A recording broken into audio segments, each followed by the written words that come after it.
समृद्धिको खोजी सबैलाई हुन्छन्, त्यसैको लागि हिँडेका हुन्। हामीले अडाउन नसक्नु पनि एउटा विडम्बना त हो नि।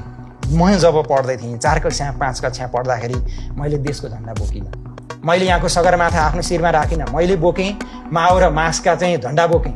मैले बुद्धको सिद्धान्त 4 कक्षा पढ्न पाइनँ। मैले जनकको सिद्धान्त 4 कक्षा पढ्न पाइनँ।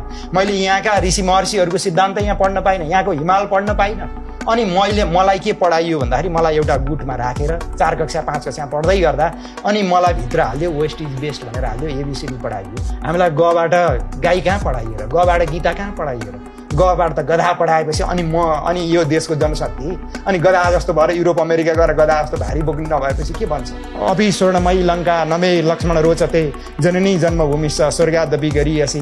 न रामायण पढाउनु भयो तपाईँ, न महाभारत पढाउनु भयो। महाभारतबाट वञ्चित गर्नुभयो। यहाँका आफ्नै देशमा जन्मेका जनकसँग वञ्चित गर्नुभयो, व्याससँग वञ्चित गर्नुभयो, वाल्मिकीसँग वञ्चित गर्नुभयो। अनि तपाईँ अहिले खोज्नुहुन्छ यहाँ बस्ने जनशक्ति यहाँको मातृभूमि पूजा गरोस्। बिग्रिएको यहाँबाट।